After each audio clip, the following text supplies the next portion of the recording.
Você acha mesmo que eu vou te implorar para ficar? Ian riu. Riu de verdade, com gosto, e jogou a mala de Emily contra o chão de mármore com tanta força que as costuras se abriram. Vai embora. Suma daqui. Você era garçonete quando te encontrei e vai morrer sendo garçonete sem mim. Vanessa observava tudo do sofá com as pernas dobradas, vestindo a camisa dele, sorrindo como quem já tinha vencido.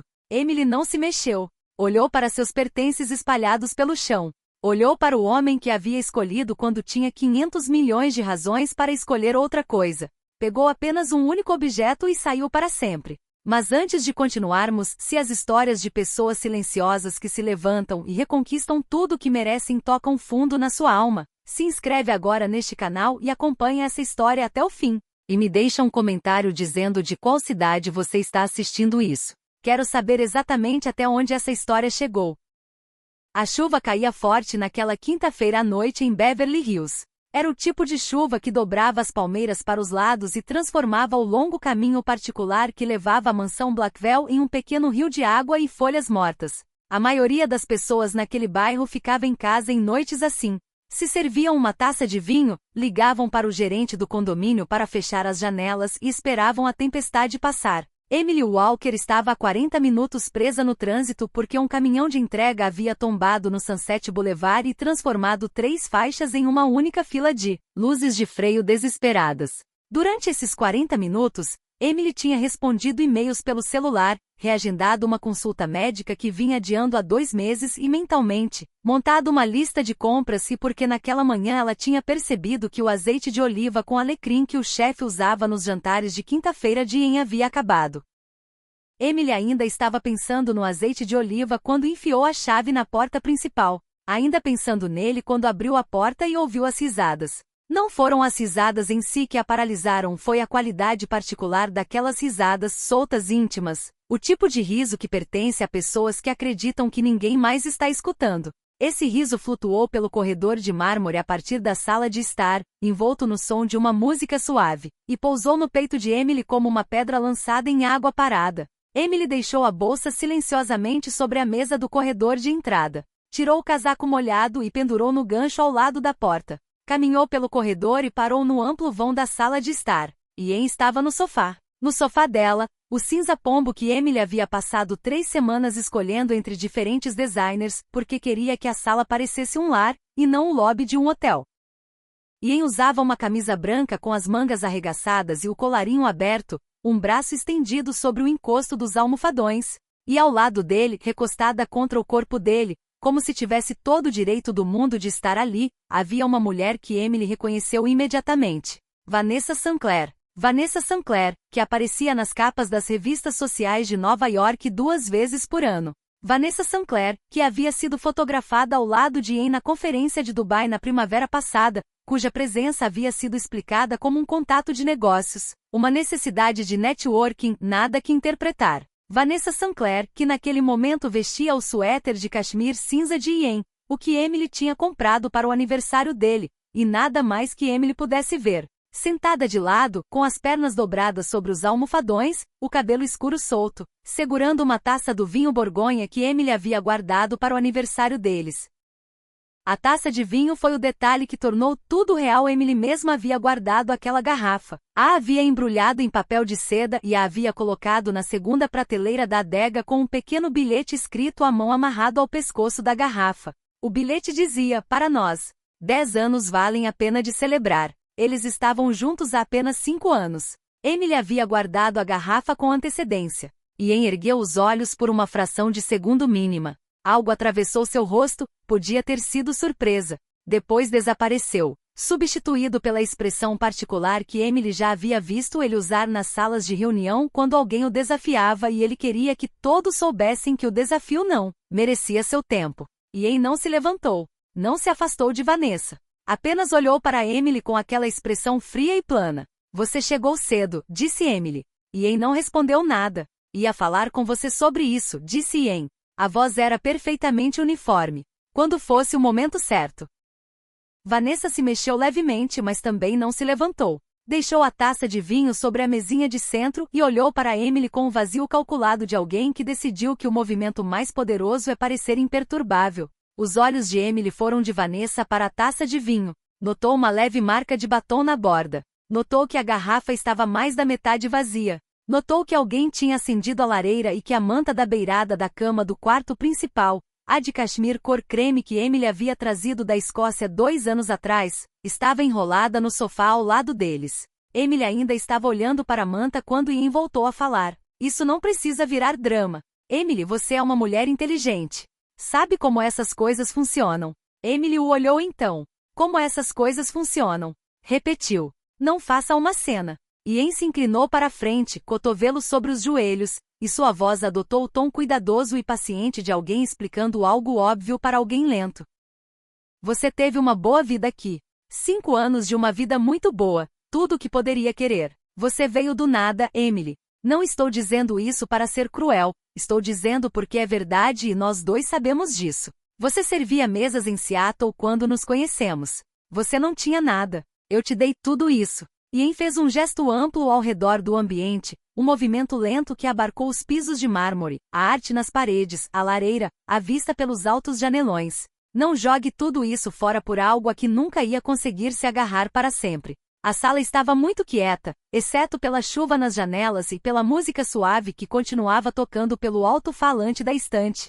Emily o olhou por um longo momento.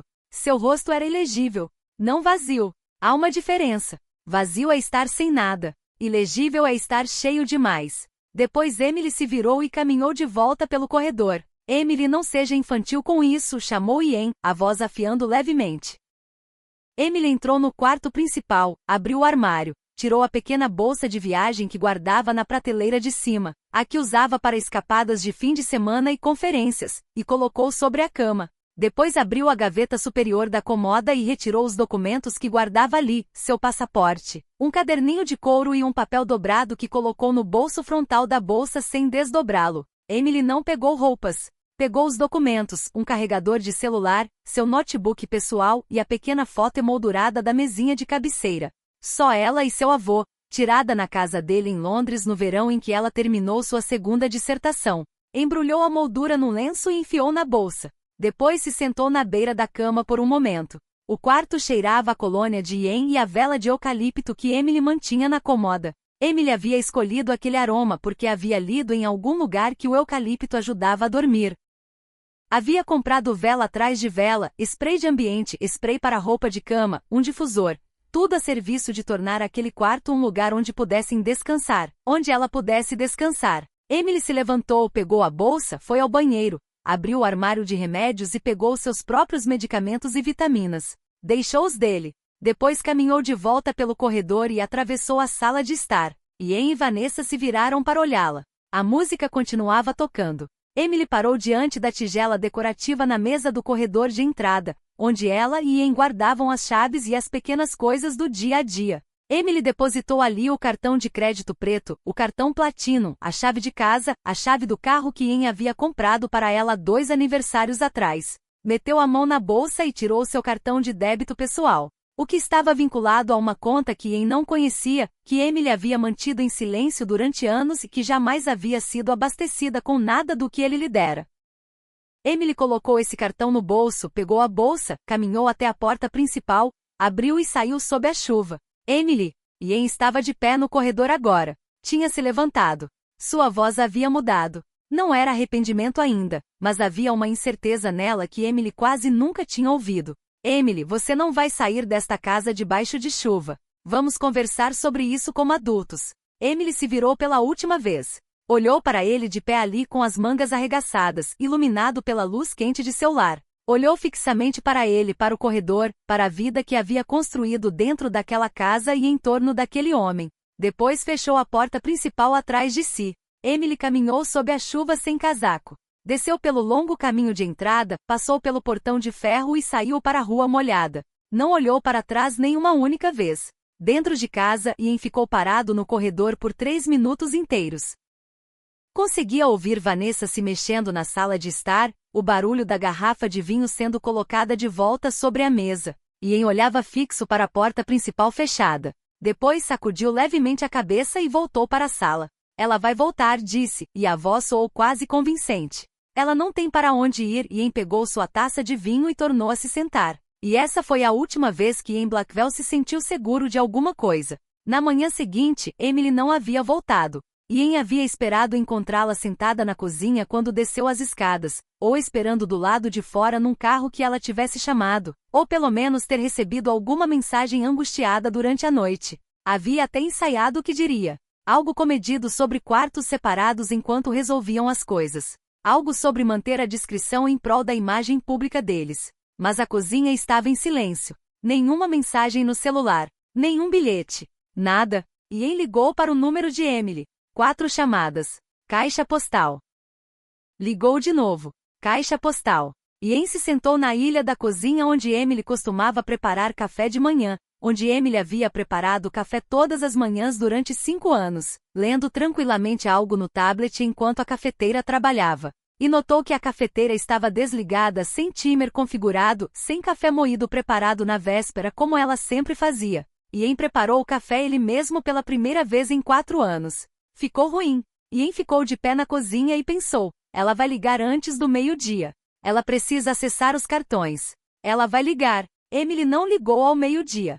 Emily não ligou de jeito nenhum. Às 3 da tarde, Ian havia mandado James, seu assistente pessoal, tentar ligar de um telefone diferente. Caixa postal. Às 6 da tarde, Ian havia ligado para as 2 mulheres com quem sabia que Emily saía socialmente de vez em quando. Nenhuma delas tinha notícias de Emily. Uma delas, uma mulher chamada Patrícia, que organizava eventos beneficentes e havia conhecido Emily por meio do trabalho da fundação, fez uma pausa antes de responder. Aquela pausa incomodou Ian mais do que a resposta em si. Às 9 da noite, Ian estava andando de um lado para o outro. Vanessa o observava do sofá, o mesmo sofá, a mesma posição, embora Vanessa tivesse trocado de roupa, que aparentemente havia mandado trazer durante o dia. Você está em espiral, disse Vanessa, e a voz soou quase divertida. Emily está bem. Ela só está fazendo força para marcar posição. Dá 2 dias e ela aparece. Não estou em espiral, disse Ian com rispidez.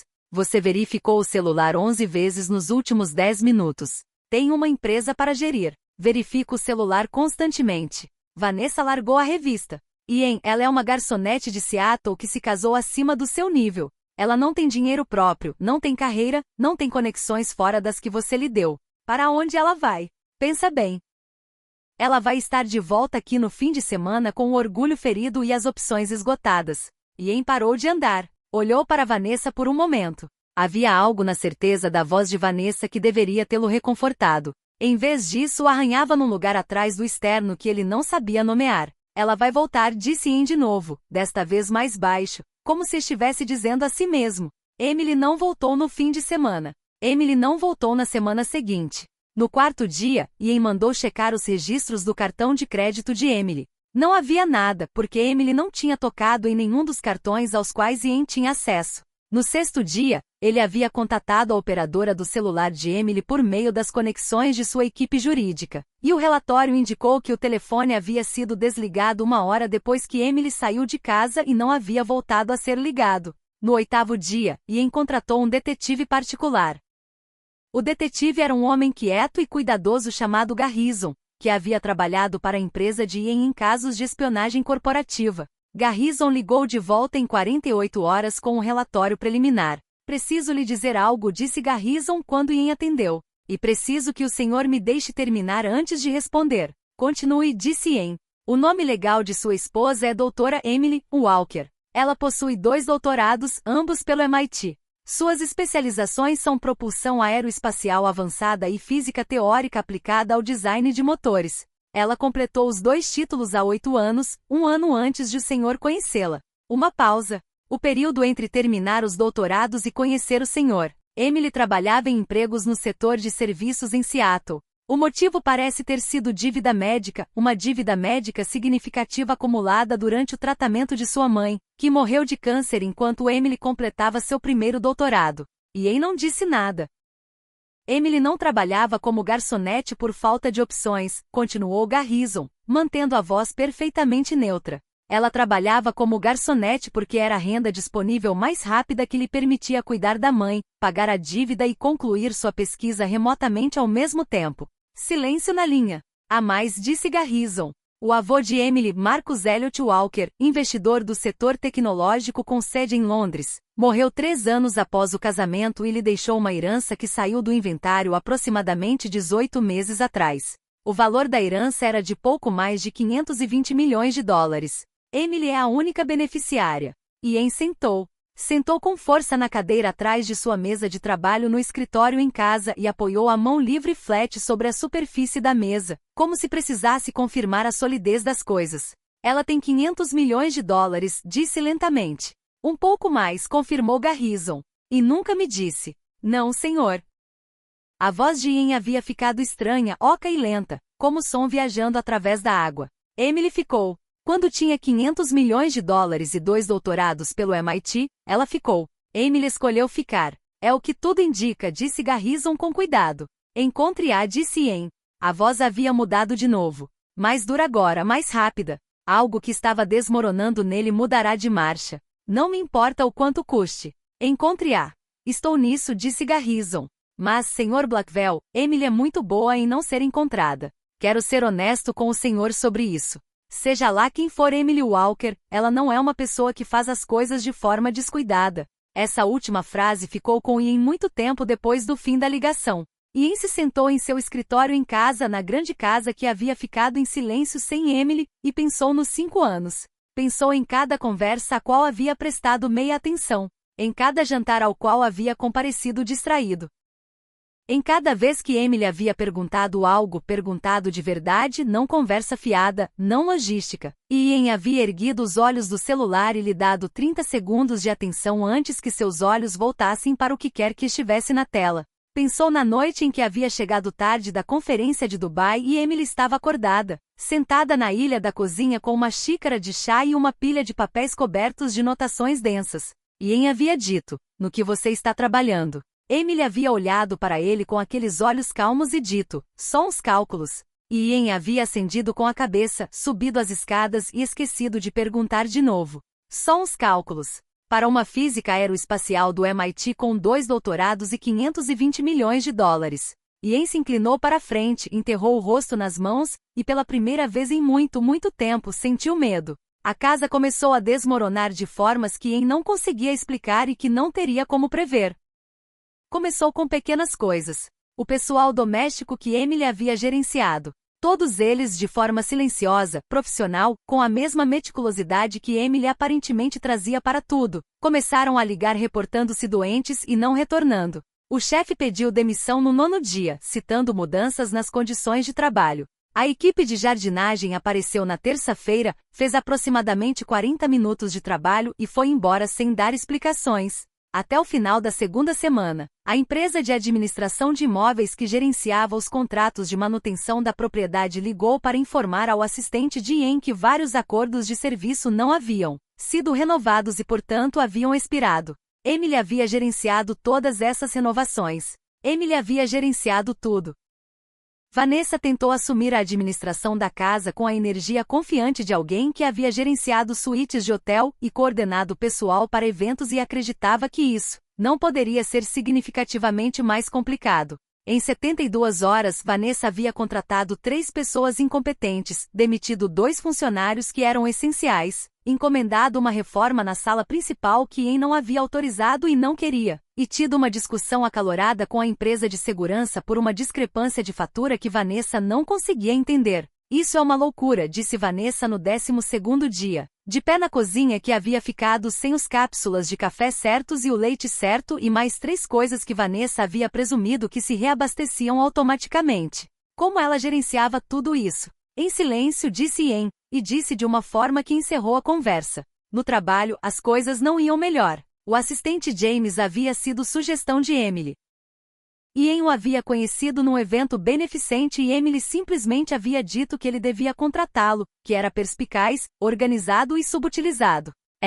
James era excelente. Mas agora James estava captando a atenção que irradiava do escritório de Ian e cometendo os pequenos erros constantes que acontecem quando alguém está administrando um ambiente volátil em vez de um funcional. Os membros do conselho começaram a ligar com perguntas que Ian não queria ouvir. 2 investidores solicitaram reuniões que Ian não havia pedido. O jornalista de uma publicação financeira deixou 3 mensagens sobre um artigo que estavam trabalhando relacionado ao próximo contrato governamental da Blackwell Aerospace, e se estava conforme o cronograma. Não estava. O contrato havia ficado ligeiramente fora do prazo há 3 meses. Era o tipo de problema que se gerenciava e comunicava corretamente quando todo o resto funcionava e tinha banda larga mental e apoio estável.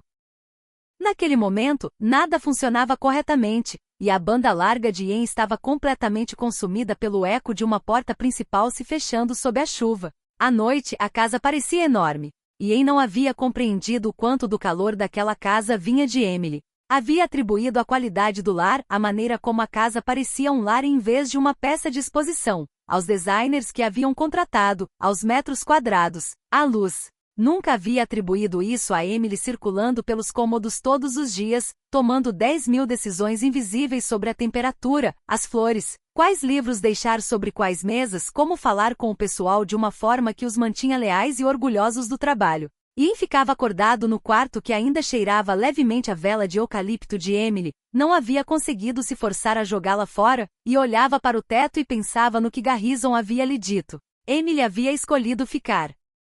Emily o havia escolhido livremente, com pleno conhecimento de todas as outras opções disponíveis para ela. Emily havia escolhido ficar ao lado de um homem que nem ao menos havia tido a curiosidade de olhá-la de perto. E Ian havia olhado para Emily e visto alguém que devia ser grata. Havia olhado para ela e visto alguém que precisava dele. Havia olhado para ela e visto um ativo que possuía. Nunca, nem uma única vez, havia olhado para Emily e a visto de verdade.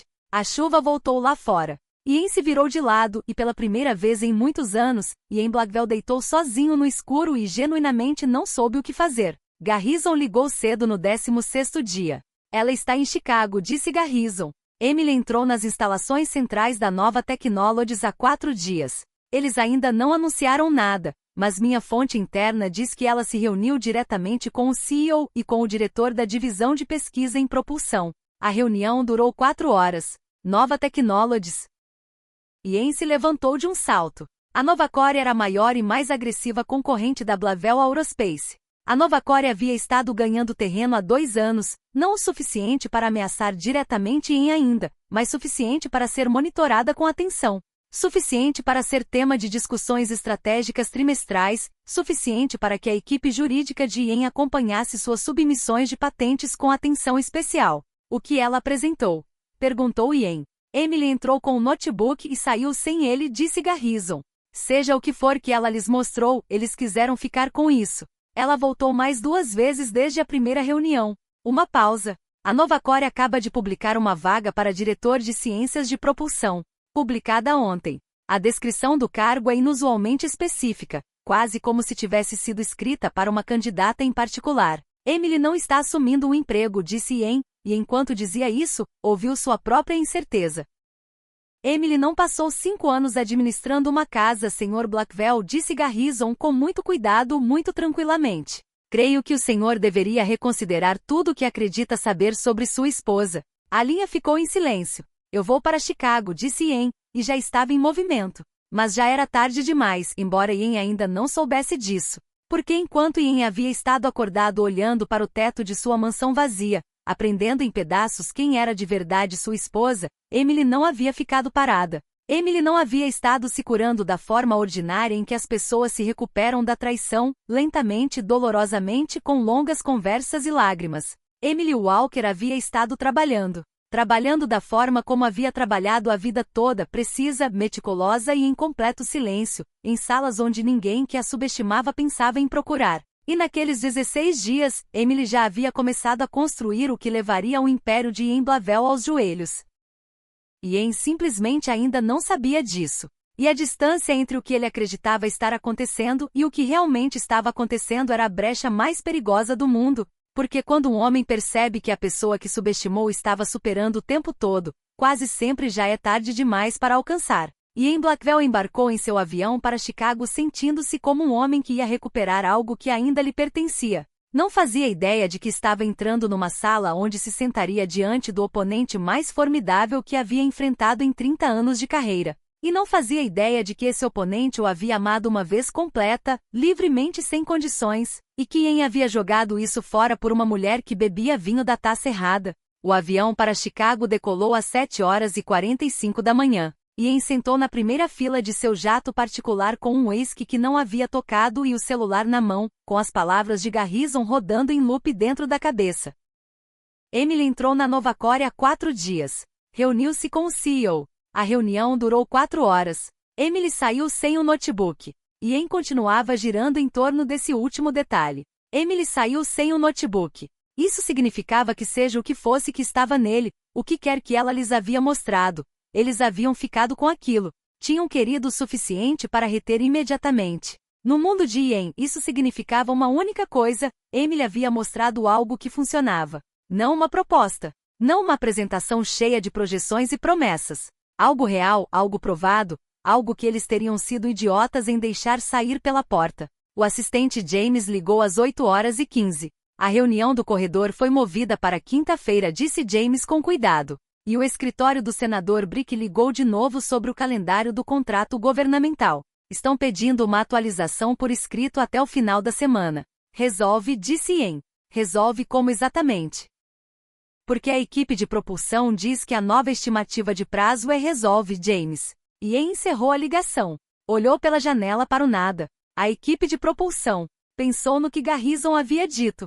2 doutorados. Sistemas de propulsão avançada. Física teórica aplicada ao design de motores. Pensou em Emily sentada na ilha da cozinha à meia-noite com papéis cobertos de notações enquanto ele passava ao lado e subia as escadas sem fazer uma única pergunta. E impressionou o calcanhar da mão contra sua órbita ocular e o manteve ali. Dia 17. Chicago. 10h42 da manhã. O edifício da Nova Technologies tinha 42 andares de vidro e aço no bairro de River North.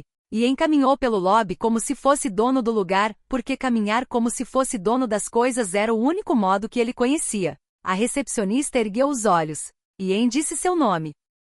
Disse que estava lá para ver o CEO Marcus Hall, que era pessoal e urgente e não requeria marcação de horário, porque ele era em Blackwell e Marcus Hall iria querer saber que ele estava no edifício. A recepcionista fez uma ligação. Houve uma pausa. Depois a recepcionista ergueu os olhos com uma expressão profissionalmente neutra de uma forma que a Ian não agradou em absoluto. O Sr. Hall está em uma reunião neste momento, disse ela. Pergunta se o senhor gostaria de esperar ou se posso ter alguém que lhe ligue para agendar um horário. Vou esperar, disse Ian, e se sentou no lobby como um homem que não tinha nenhuma intenção de ser gerenciado. Esperou 22 minutos. No minuto 22, apareceu um assistente que o levou ao elevador até o 38º andar e a uma sala de conferências com uma mesa longa e vista para o rio. Marcus Hall entrou 2 minutos depois, com a mão estendida e o rosto composto na expressão particular de um homem que está muito satisfeito consigo mesmo e trabalha duro para não mostrar demais. Ian disse Marcus calorosamente. Que surpresa! O que te traz a Chicago? Acho que você já sabe, disse Ian. Marcus se sentou em frente a Ian e juntou as mãos sobre a mesa. Tinha 61 anos, cabelo prateado, o tipo de homem que havia sido subestimado no início da carreira e jamais havia esquecido. Não tenho certeza de saber, disse Marcus agradavelmente. Emily Walker, disse Ian. Algo cruzou o rosto de Marcus. Não culpa, não desconforto, algo muito mais interessante do que qualquer um dos dois. Algo que parecia quase admiração, cuidadosamente contida. Emily é uma colega, disse Marcus. É minha esposa. Eu sei. Marcus o olhou com firmeza. Ian, Emily mencionou que você poderia vir. Isso aterrizou. Ian se manteve completamente quieto. Emily havia dito que ele veria. Emily sabia. Emily disse que era possível, continuou Marcus. Ela disse que se você viesse, eu deveria lhe dizer que ela não tem interesse em uma conversa neste momento, e que qualquer coisa que você precise comunicar a ela deve ir por meio do advogado dela. Marcus meteu a mão no paletó, tirou um cartão de visita e deslizou sobre a mesa. Me disseram que é excelente. Ian olhou para o cartão. Não o pegou. Ela tem advogado, disse Ian. Ela tem vários, pelo que entendo. Marcus. Ian se inclinou para a frente. Seja o que for que Emily te mostrou, seja o que for que ela te ofereceu, ela não é quem você acha que é.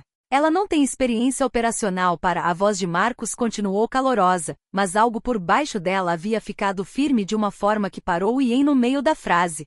Tenho 35 anos no setor aeroespacial. Sei o que estou vendo quando vejo. Marcos fez uma pausa.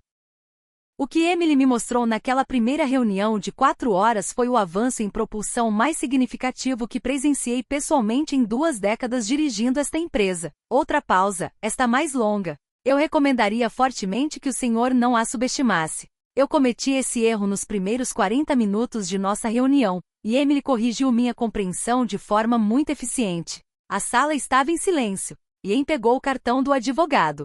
Olhou para ele por um longo momento. Depois o deixou de volta sobre a mesa, se levantou e saiu da sala de conferências sem dizer mais uma palavra, porque não havia nada que ele pudesse dizer que não o fizesse soar exatamente tão pequeno quanto de repente se sentia.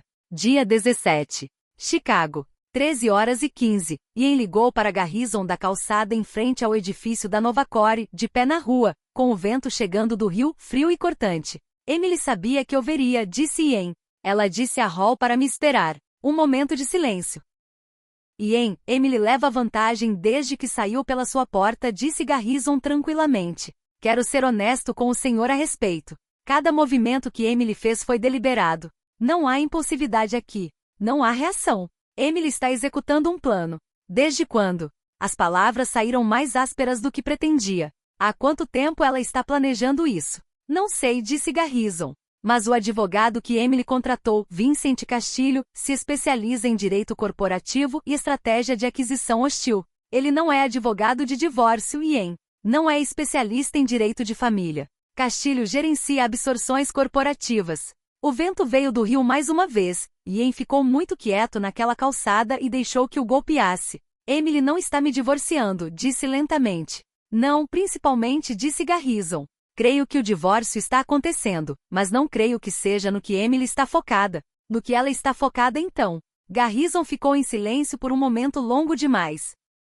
Descubra, disse Ian, e a voz havia ficado completamente plana. Não me importa o que custar, não me importa o que tiver que fazer. Descubra tudo. Dia 19. Beverly Hills. 9h30 da manhã. Ian voltou para a mansão para encontrar 3 funcionários a mais que haviam pedido demissão durante o fim de semana. A casa começava a ter a qualidade de um lugar que havia sido ligeiramente abandonado, não suja, não caótica, mas sem a atenção constante e invisível que a havia mantido viva. Vanessa havia reorganizado a sala principal de novo, mudando uma pintura que havia estado num lugar específico durante 4 anos. A ausência daquela pintura naquela parede era como um dente faltando, que os olhos de Ian continuavam encontrando. Você precisa parar de mexer nas coisas, disse Ian a Vanessa quando a encontrou na cozinha com um empreiteiro falando de algum tipo de reforma que Vanessa aparentemente queria fazer na adega. Precisava de atualização, disse Vanessa. Toda essa casa precisa de atualização. Emily decorou como um lar. Emily decorou como a sala de espera de um professor, disse Vanessa. Emily decorou como um lar, repetiu Ian, e o empreiteiro de repente encontrou algo muito interessante para olhar em seu tablet. Vanessa se virou e olhou para Ian com uma expressão cautelosa. Você está diferente desde Chicago. Estou bem. Você voltou de Chicago e mal me falou em 2 dias. Tenho uma empresa para gerir, Vanessa. Há coisas que exigem minha atenção. Que coisas? Perguntou Vanessa. Você não me fala da sua empresa. Nunca falou. Por que não é isso? Ian parou. Pressionou 2 dedos sobre a ponte do nariz. Isso não é o que somos, disse por fim. Isso não é o que isso é. O silêncio que se seguiu àquela frase foi muito revelador. Vanessa o olhou por um longo momento. Então o que somos? Perguntou, e a voz havia perdido a confiança. Ian não respondeu. Pegou o celular e saiu da cozinha. E Vanessa ficou parada no meio daquele cômodo que havia estado redesenhando e ouviu o eco do que Ian não havia dito, e era mais barulhento do que qualquer coisa que Ian pudesse ter dito em voz alta. Dia 22. 11 da manhã. O primeiro artigo apareceu num site de notícias financeiras que a equipe de mídia de Ian monitorava. Era curto, apenas 4 parágrafos, mas preciso da forma que só o conhecimento interno produz. O artigo citava fontes não identificadas dentro da Blavel Aerospace descrevendo atrasos no contrato de propulsão governamental, custos excessivos em 2 projetos militares separados e o que descrevia como preocupações internas sobre a integridade estrutural do motor Mark 7 da Blackwell, atualmente sob revisão pelo Departamento de Defesa. Ian leu 3 vezes. Depois ligou para sua diretora de comunicações, uma mulher chamada Sandra, que havia gerenciado a imagem pública da Blackwell durante 8 anos com calma e competência. Tira do ar, disse Ian. Liga para a equipe jurídica, aponta as fontes não identificadas, o que for necessário. Ian disse Sandra com cuidado. Já verifiquei. Não há nada passível de ação legal. Tudo o que diz é tecnicamente preciso. As preocupações estruturais do Mark VII são internas. Como um blog financeiro sabe sobre revisões de engenharia internas? Sandra ficou em silêncio. Ian, não sei. Mas acho que você deveria considerar a possibilidade de alguém com acesso a documentos internos ter estado compartilhando informações externamente. Ian ficou de pé em seu escritório em casa com o artigo ainda aberto no notebook, e sentiu o chão se mover sob seus pés de uma forma que era sutil e total ao mesmo tempo. Da forma como terremotos começam antes que alguém saiba chamá-los de terremotos. Quem tem acesso a esses documentos? Perguntou Ian. A liderança de engenharia, o subcomitê do conselho, a área jurídica. Sandra parou. E até 3 semanas atrás, Ian, sua esposa, tinha acesso total ao servidor de documentos executivos. Você lhe deu credenciais administrativas há 2 anos quando Emily estava ajudando a coordenar os materiais da cúpula de investidores. O silêncio se estendeu. Revoga o acesso dela, disse Ian. Já fiz isso no primeiro dia. Mas Ian, se Emily baixou algo antes de ir embora, não há como saber o que ela tem. Dia 23. Chamada do conselho. 15 horas. A chamada de emergência do conselho havia sido ideia de Ian, convocada para se antecipar ao artigo e apresentar uma frente unificada. Ian havia convocado esse tipo de reunião antes, rápidas, decisivas. O CEO estabelecendo controle. Ele sabia como elas iam. Esta foi diferente. O membro do conselho Richard Ames falou primeiro, e seu tom não tinha nada da diferença habitual. Ian, vou ser direto. Recebemos 3 consultas de investidores esta manhã sobre a revisão do Mark VII, 3 antes do almoço, todas citando aquele artigo. Preciso que me diga categoricamente o que está acontecendo com esse contrato.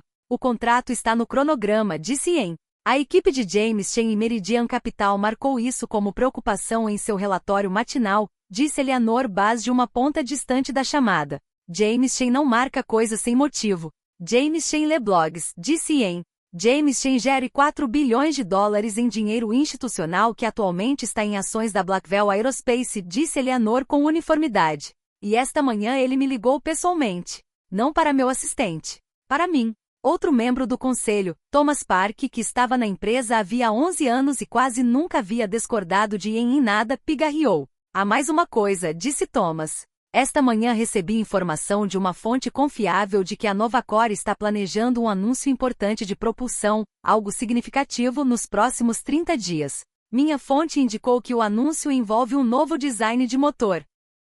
A palavra que está sendo usada é revolucionário, e que a designer é alguém que recentemente se juntou à equipe deles. Uma pausa. Alguém com profundo histórico em propulsão aeroespacial. Ian não disse nada. Gostaria de falar sobre isso. Perguntou Richard Ames. Neste momento não, disse Ian. Ian. A voz de Eleanor Bass era direta e não maliciosa, o que de alguma forma tornava pior. Há algo que devemos saber sobre a situação com sua esposa. Sua esposa. Aquelas palavras naquela chamada do conselho, pronunciadas por Eleanor Bass naquele tom, diante de 11 pessoas que representavam bilhões de dólares de interesse em sua empresa. Aquelas 2 palavras foram a coisa mais humilhante que Ian Blackwell havia experimentado em sua vida profissional. Esta chamada está encerrada, disse Ian, e a desligou antes que alguém pudesse responder. Ian se sentou no silêncio de seu escritório em casa e respirou. Depois abriu a gaveta da mesa, tirou o celular e ligou para um número que não havia ligado em 6 meses. Seu amigo mais antigo na indústria, um homem chamado Robert Callaghan, que havia construído, perdido e reconstruído sua própria empresa 2 vezes e era a única pessoa em quem Ian havia genuinamente confiado com alguma coisa. Preciso conversar, disse Ian quando Robert atendeu. Eu sei, disse Robert, o que não era o que Ian esperava. Estava me perguntando quando você ia ligar. Você já entendeu com o que realmente está lidando. Me diz o que você sabe, disse Ian. Robert ficou em silêncio por um momento. Almocei com Marcus Hall há 2 semanas. Somos velhos amigos, você já sabe. Marcus não me deu especificações porque não é um homem de especificações. Mas ele disse algo em que eu não parei de pensar. Uma pausa. Marcus disse: Robert, ao longo da minha carreira, conheci talvez 5 pessoas que entendiam sistemas de propulsão num nível verdadeiramente original. Na semana passada conheci a sexta, e ela entrou pela porta sem avisar. Ian fechou os olhos. Ela entrou pela porta sem avisar, repetiu Robert tranquilamente. É assim que Marcus Hall descreve sua esposa. Ela entrou pela porta sem avisar. Ian não disse nada. Vou te dizer algo como amigo, disse Robert. E preciso que você ouça sem deixar o ego se interpor, o que vai te ser difícil. Então tenta. Uma pausa. A mulher com quem você se casou nunca foi quem você decidiu que ela era. Você olhou para ela e viu uma história que você mesmo escreveu. Uma história em que você era o poderoso e Emily era resgatada, e o mundo fazia sentido de uma forma que te colocava no centro. E Emily deixou você acreditar nessa história. Uma pausa mais longa. Porque não sei. Talvez ela te amasse. Talvez pensasse que eventualmente você ergueria os olhos e a veria de verdade. Mas Emily deixou você acreditar nisso. E você acreditou completamente. E agora Emily parou de deixar. E você não está preparado para quem Emily realmente é. A sala estava muito quieta. Lá fora, algo se mexeu no jardim. Os terrenos estavam sem cuidados agora, e as coisas estavam começando a crescer além dos limites. O que eu faço? Perguntou Ian. Era a primeira vez que havia feito essa pergunta para alguém em mais tempo do que conseguia se lembrar. Normalmente Ian sabia. Normalmente saber era no que Ian era melhor. Agora estava sentado em seu próprio escritório em casa, na casa que havia construído com 30 anos de certeza, e não fazia ideia. Você pode tentar lutar contra Emily, disse Robert simplesmente. Ou pode tentar chegar até Emily. Mas te digo, se você for contra Emily como um concorrente, você vai perder. Já viu que Marcus está construindo em torno dela. E se passaram 3 semanas, apenas 3 semanas. Seja o que for que Emily estava trabalhando, estava pronto há muito tempo. Depois que Robert desligou, Ian ficou sem se mover por muito tempo. Depois fez algo que não havia feito em anos. Abriu o e-mail, digitou o nome de Emily na barra de endereço e ficou olhando para o cursor piscando na linha de assunto. Pensou em cada coisa certa que deveria dizer, e em como nenhuma delas parecia suficiente. Pensou em quão enorme havia sido sempre a lacuna entre o que sentia e o que sabia como expressar, e em como simplesmente nunca havia se importado o suficiente para tentar atravessá-la. Até que a pessoa para quem precisava atravessá-la já havia ido embora. Digitou: preciso que você saiba que entendo que estava errado. Olhou para isso. Apagou. Digitou: Emily, sei quem você é agora. Sei o que eu tinha. Olhou também. Apagou. Fechou o notebook.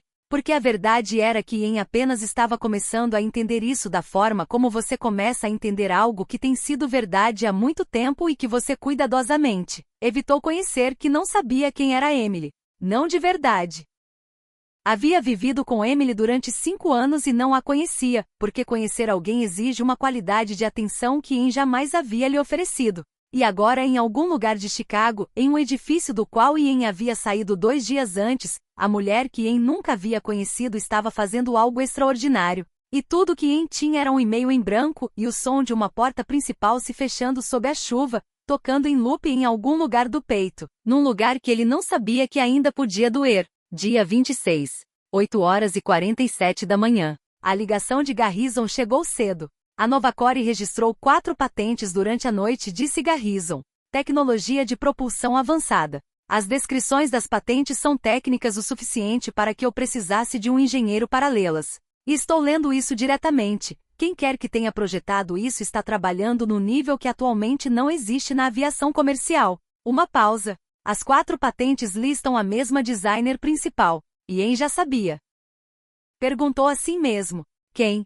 Doutora Emily Walker, disse Garrison. O mercado de ações abriu às 9h30. Por volta das 10h15, alguém, Ian nunca soube exatamente quem se moveu primeiro, embora tivesse suas suspeitas. E todos usavam ternos caros e sentavam em seu conselho. Havia começado a vender ações da Blackwell Aerospace. Silenciosamente no início.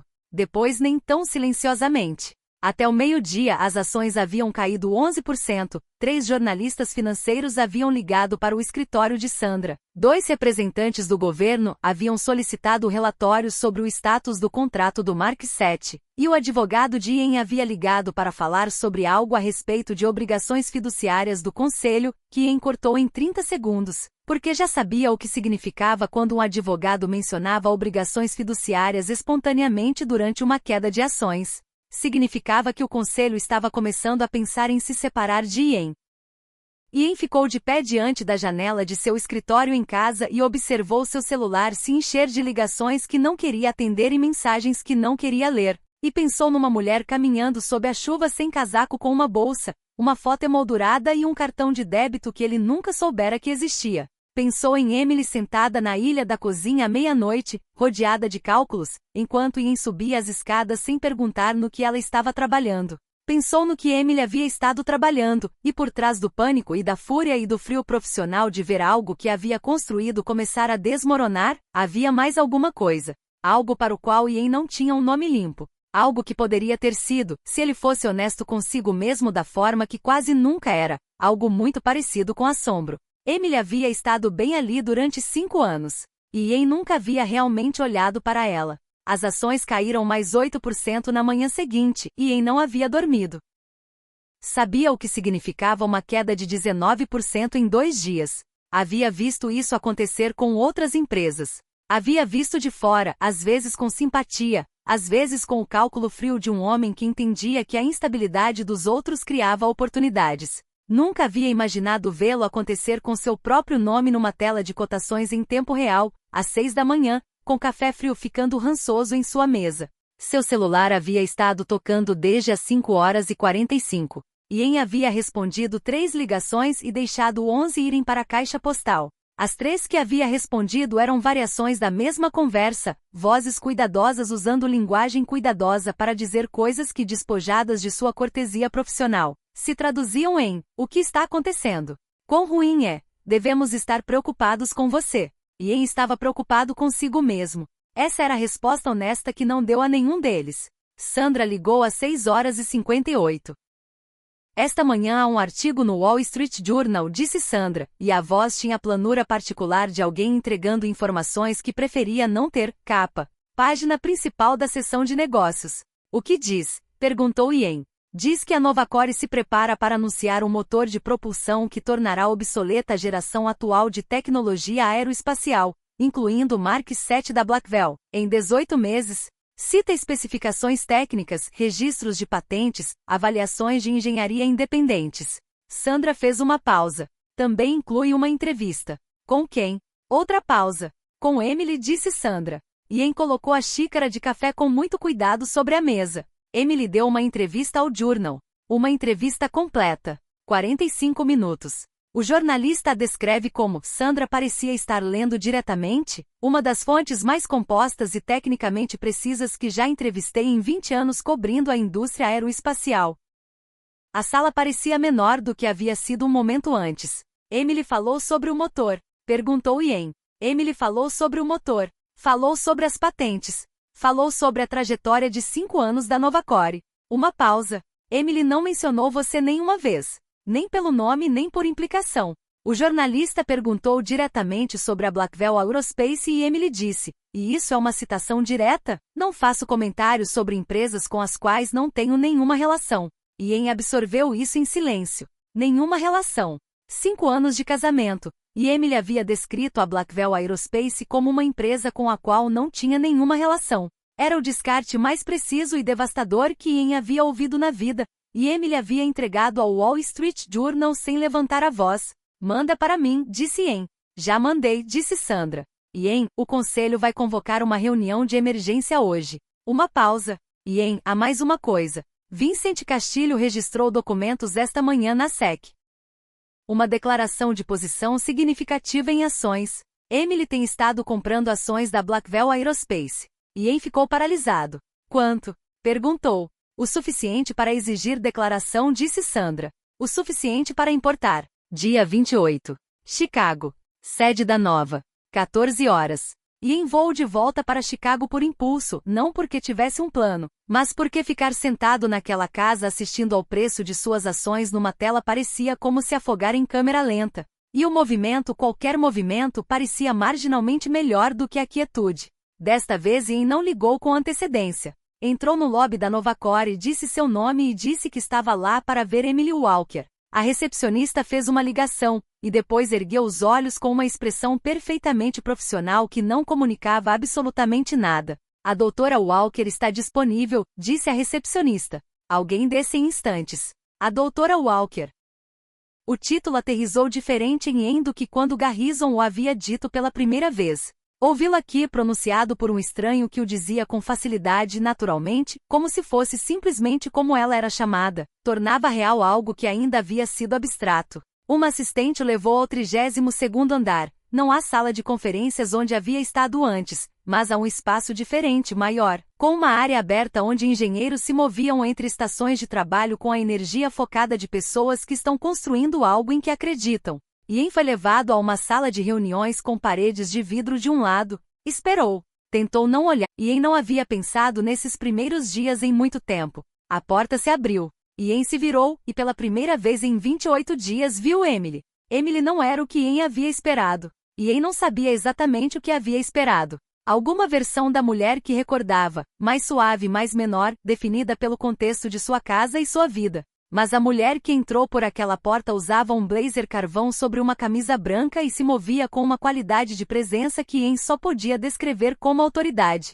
Não encenada, não agressiva, simplesmente completamente natural. A forma como uma pessoa se move quando está exatamente onde deve estar. Emily parecia saudável. Emily parecia focada. Emily parecia, percebeu Ian com o choque que sentiu fisicamente, como alguém que não havia passado os últimos 28 dias sofrendo. Ian, disse Emily. A voz era uniforme, não exatamente fria, mas como uma temperatura que havia encontrado seu lugar. Você deveria ter ligado com antecedência.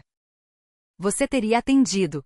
Perguntou Ian. Não, concordou Emily. Mas teria sido correto. Emily se sentou em frente a Ian, juntou as mãos sobre a mesa e o olhou com aqueles olhos calmos e ilegíveis que Ian apenas agora começava a entender que não eram calmos de forma alguma. Estavam muito cheios.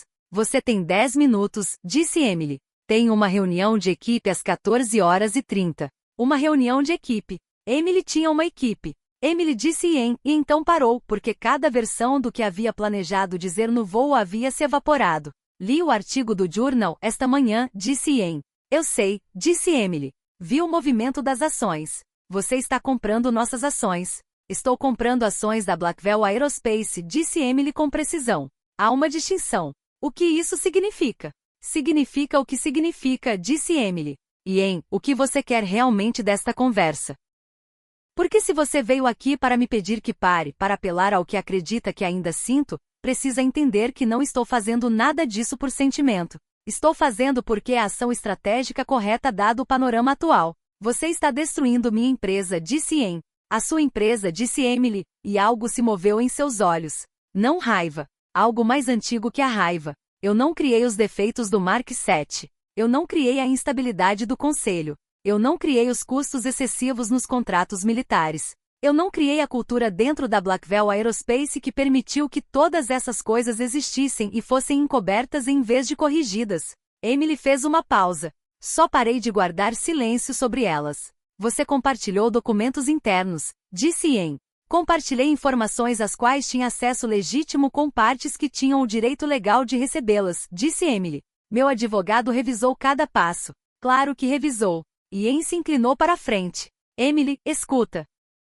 Independentemente do que eu fiz, independentemente do que aconteceu entre nós, você não precisa fazer isso. Você tem sua herança, tem suas patentes, tem tudo o que precisa. Você não precisa tomar minha empresa. Emily o olhou por um longo e calmo momento.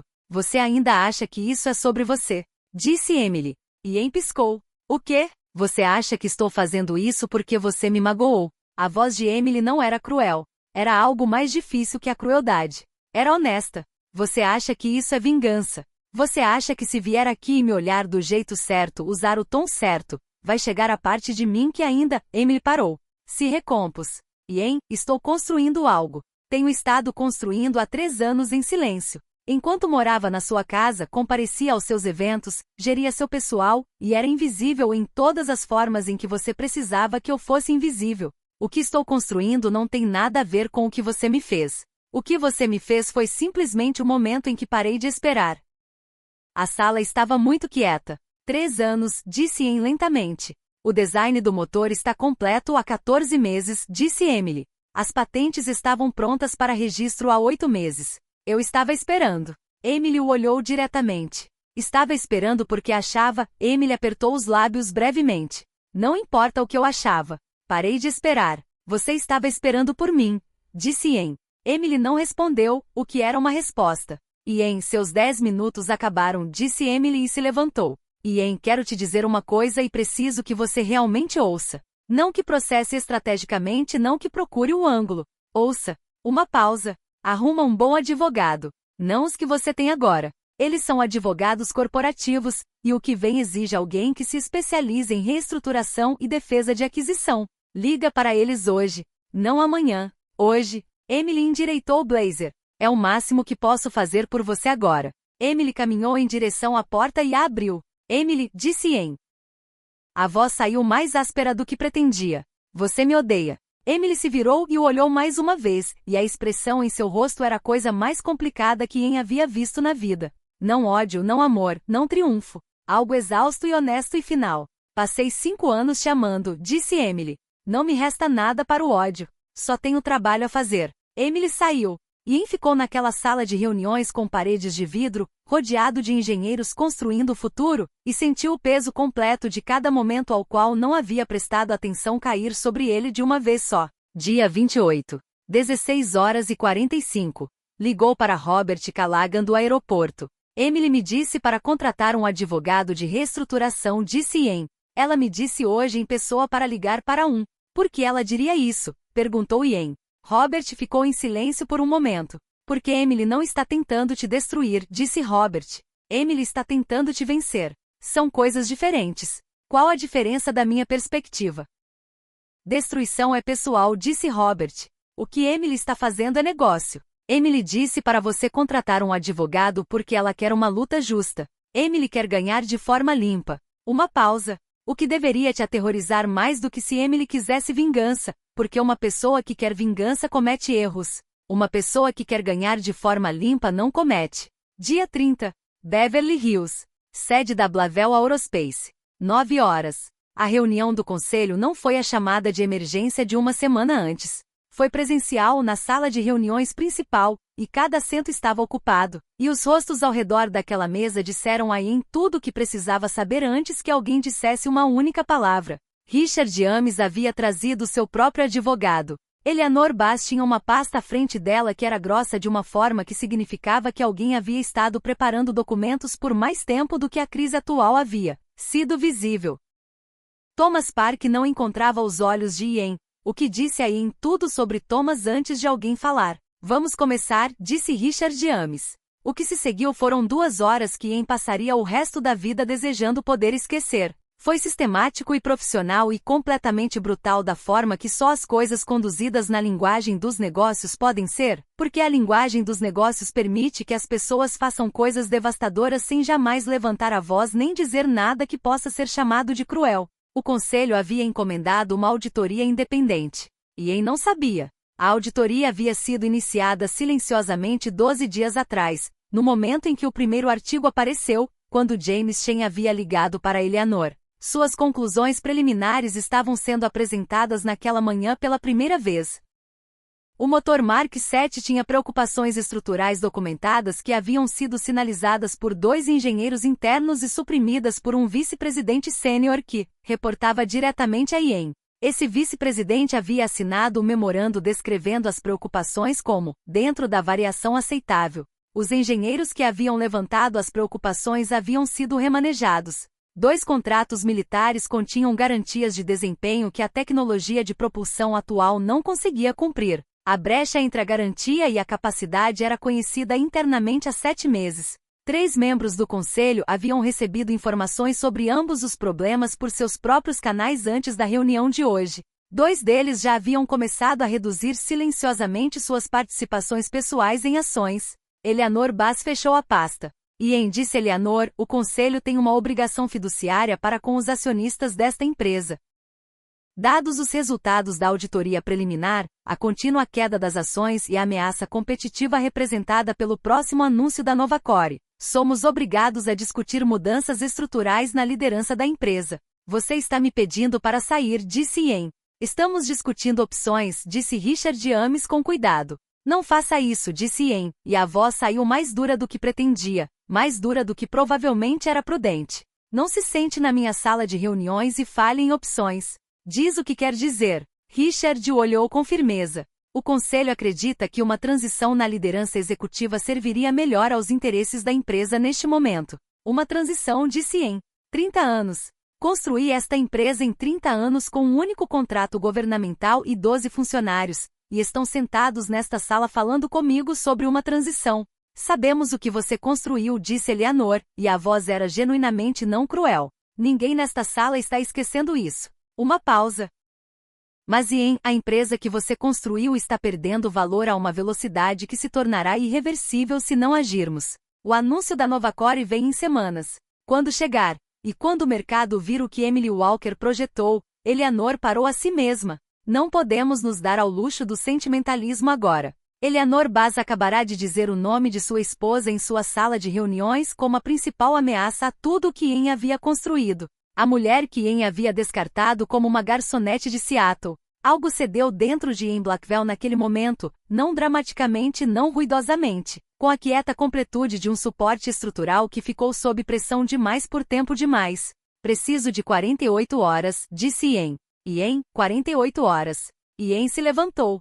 Construí esta empresa. Vocês me devem 48 horas antes de qualquer decisão formal do conselho. Me concedam isso e estarei de volta nesta sala com uma resposta a cada ponto do relatório de auditoria. O conselho trocou olhares. Foi Eleanor quem respondeu por fim. 48 horas, disse Eleanor. Nos reuniremos de novo na quinta-feira de manhã. Dia 30. 18h30. Ian foi para casa, não para fazer estratégia, não para ligar para advogados. Ian foi para casa e caminhou pela casa que havia perdido lentamente o calor por um mês e ficou de pé na cozinha onde Emily havia preparado o café todas as manhãs e ficou ali, por um longo tempo. Vanessa entrou de algum lugar. Ian não sabia ao certo de onde. E olhou para ele uma vez e disse, o que aconteceu? O conselho quer que eu saia, disse Ian. Vanessa ficou em silêncio por um momento. O que você vai fazer? Ainda não sei. Outro silêncio. E então Vanessa disse algo que Ian não esperava. Ian, preciso te dizer uma coisa. A voz de Vanessa havia mudado. A confiança havia sumido, e o que restava soava mais jovem e incerto. Eu não sabia quem Emily era. Quando vim aqui, você me disse que Emily era apenas sua esposa, que era um casamento de conveniência, que Emily estava bem cuidada e que tudo estava bem. Uma pausa. Você fez parecer simples. Ian a olhou. Não estou dizendo isso para me desculpar de nada, disse Vanessa. Estou dizendo porque o que está acontecendo com você agora com a empresa, com o conselho, acho que não entendi no que tinha me metido. E acho que você também não é? Disse Ian tranquilamente. Não. Ian subiu as escadas. Se sentou na beira da cama, do lado de Emily, que havia estado evitando inconscientemente por um mês, e abriu o celular e leu o artigo do Wall Street Journal do início ao fim. Lento. Cada detalhe técnico, cada citação dos engenheiros que haviam avaliado as patentes de Emily, cada frase medida que Emily havia dado ao jornalista. Emily havia descrito o motor numa linguagem que era simultaneamente tecnicamente precisa e completamente acessível. Emily havia possibilitado que um não-engenheiro entendesse por que aquilo importava. Emily havia respondido às perguntas com a facilidade de alguém que há anos pensa nesses problemas, que já tem as respostas organizadas e prontas, que não está interpretando a experiência apenas expressando-a. 45 minutos com o jornalista, e Emily havia movido mercados. Ian deixou o celular de lado. Pensou na noite em que havia chegado tarde de Dubai e Emily estava acordada com seus papéis, e pensou no que esses cálculos haviam se tornado. Pensou em 4 patentes registradas em uma única noite. Pensou num design de motor que um engenheiro independente havia descrito como operando no nível que atualmente não existe na aviação comercial. Emily havia feito esse trabalho na casa dele, na ilha da cozinha, enquanto Ian dormia lá em cima. Ian havia vivido com uma das pessoas mais brilhantes que havia encontrado na vida, e havia olhado para ela e visto uma esposa. Havia olhado para Emily e visto um papel que ela preenchia. Havia visto a superfície de Emily e decidido que era a totalidade de Emily. E nunca, nem uma única vez em 5 anos, havia olhado mais fundo. Pensou no que Emily havia dito em Chicago. Só tenho trabalho a fazer. Não, ainda te amo. Não, você não me destruiu. Não, quero te ver sofrer. Só, tenho trabalho a fazer. E então veio um pensamento tão quieto e tão claro que cortou através de tudo mais na mente de Ian como uma lâmina. Emily o havia advertido hoje naquela sala de reuniões. Emily havia dito que estava por vir e havia dito para ele se preparar. Arruma um bom advogado. Liga hoje, não amanhã. Hoje. Emily havia lhe dito e havia feito isso não por amor, ou não apenas, mas por algo que poderia ter sido, mesmo agora, mesmo depois de tudo, uma forma de cuidado. Emily não queria destruí-lo. Emily queria ganhar, e havia uma diferença. Robert havia dito isso. E agora Ian o sentia no peito de uma forma que era tarde demais e real demais. Ian pegou o celular, ligou para o advogado de reestruturação cujo nome havia recebido 3 dias atrás e que ainda não havia discado. O advogado atendeu no segundo toque, o que disse a Ian que o estavam esperando. Senhor Blackwell, disse o advogado. Estava me perguntando quando o senhor ligaria. Você sabia que eu ligaria, disse Ian.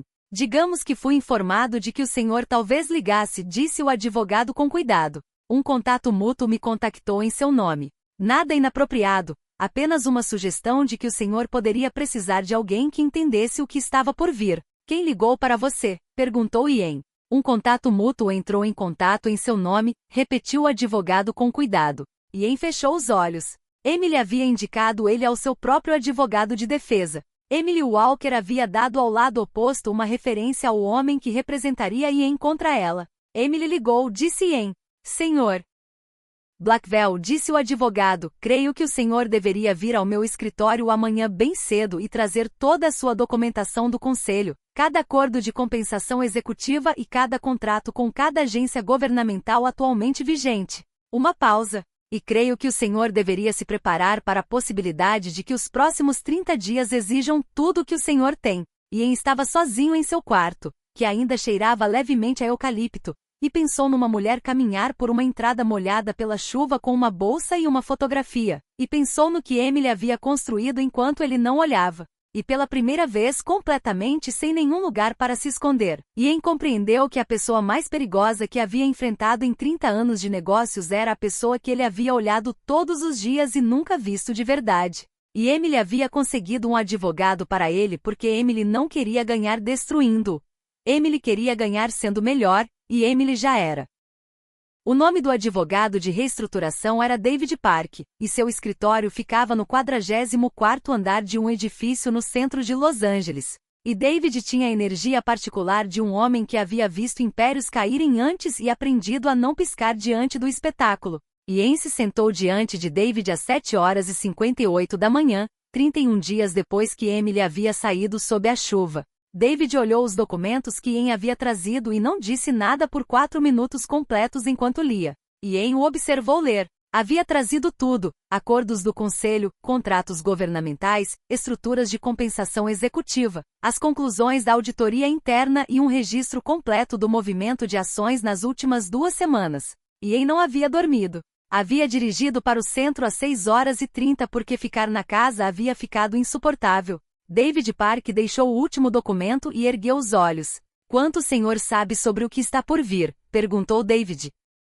O suficiente para saber que precisava de você, disse Ian. Deixe-me ser mais específico, disse David. O senhor sabe que a Novacore registrou 7 patentes adicionais nas últimas 72 horas. Ian ficou quieto. 11 no total, disse David. As 4 originais e mais 7, cada uma construindo sobre a anterior, cada uma cobrindo uma aplicação diferente da tecnologia central do motor. Propulsão aeroespacial, sistemas de lançamento de satélites, aplicações militares de propulsão de próxima geração.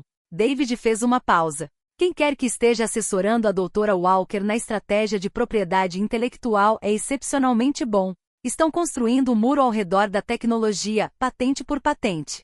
Quando terminarem de registrar, a cobertura será suficientemente completa para que qualquer empresa que tente desenvolver tecnologia concorrente tenha que navegar ao redor de cada uma delas. Isso é Emily, disse Ian. Não um assessor. Isso é ela. David o olhou. Emily projetou a estratégia de registro ela mesma. Emily projetou tudo ela mesma, disse Ian. E havia algo na sua voz que não era exatamente orgulho, nem exatamente dor, mas definitivamente era os dois ao mesmo tempo. David ficou em silêncio por um momento, depois disse: preciso dizer-lhe algo sobre sua posição que sua equipe jurídica atual deveria ter dito há 10 dias e não disse. David juntou as mãos sobre a mesa. As compras de ações de Emily não são incidentais. Emily tem estado comprando estrategicamente, não em grandes blocos visíveis que ativariam alertas automáticos, mas em posições menores e consistentes por meio de múltiplas contas que coletivamente representam uma participação significativa. Minha estimativa, baseada na declaração que Emily registrou e no padrão de compras, é que Emily controla entre 12% e 15% da Blackwell Aerospace. 15%, disse Ian. Combinado com as posições mantidas por 2 investidores institucionais alinhados com a Nova, que tem estado adquirindo ações silenciosamente nas últimas 3 semanas, continuou David, o bloco que Emily pode influenciar efetivamente está mais próximo de 28%. 28%. Ian se inclinou para a frente. O conselho controla o que o conselho controla, disse David, até que um bloco de 28% decida se mover numa direção unificada, momento em que o conselho descobre que seu controle é consideravelmente mais condicional do que acreditava. David fez uma pausa. Ian, preciso que o senhor entenda o que estou prestes a dizer. Isso não é uma tomada hostil no sentido tradicional. Não é um predador vindo de fora para tomar seus ativos. O que Emily construiu é algo muito mais preciso. Emily se posicionou para ter influência decisiva sobre o futuro da empresa sem necessariamente possuir a maioria. Emily não precisa ser dona da empresa para controlar o que acontece com ela. Ela só precisa de alavancagem suficiente para que o conselho faça os cálculos. Ian o olhou fixamente. Emily aprendeu isso com o senhor, disse David tranquilamente. Revisei 3 das suas principais aquisições da última década. O senhor usou exatamente esta abordagem em 2 delas. Posição minoritária, aliados estratégicos, pressão do conselho.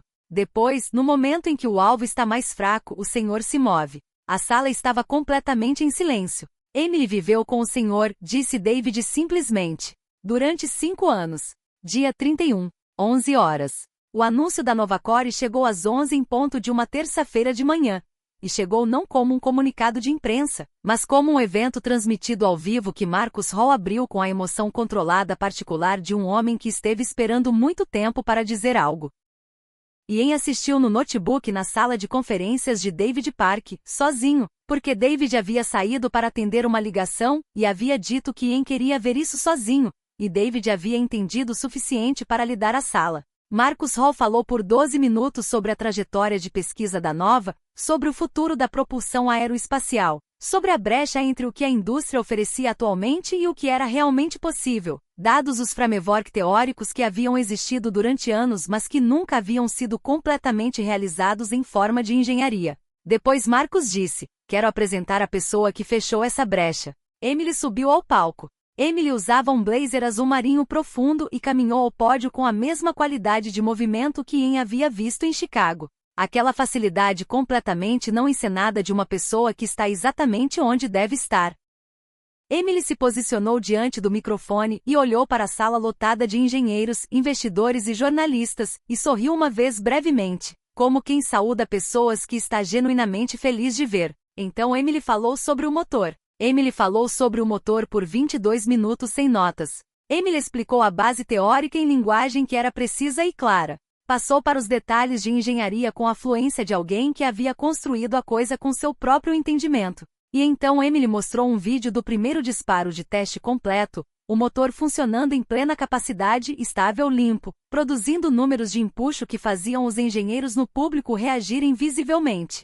E Ian os observou reagir. Observou os engenheiros, pessoas que entendiam exatamente o que estavam vendo, responder àqueles números com o tipo de reação física involuntária que a experiência produz quando encontra algo que supera o que acreditava ser possível. Um homem na primeira fila colocou ambas as mãos planas sobre as coxas e se inclinou para a frente. Uma mulher na terceira fila disse algo para a pessoa ao lado e cobriu a boca com a mão. E entendia essas reações. Havia estado em salas suficientes onde coisas excepcionais eram demonstradas para saber como o verdadeiro assombro parecia em comparação com o entusiasmo encenado. O que Ian estava vendo era assombro genuíno. E Emily estava de pé naquele pódio recebendo-o com calma e completa serenidade. O celular de Ian começou a tocar antes que Emily terminasse de falar. Membros do conselho, investidores, James, Sandra, o advogado original. Ian silenciou tudo e continuou assistindo. Quando Emily terminou, a sala lhe deu uma ovação em pé que durou tempo suficiente para ser real e Ian fechou o notebook. Ficou sentado na sala de conferências de David Park, sozinho, e pensou. Emily construiu aquilo.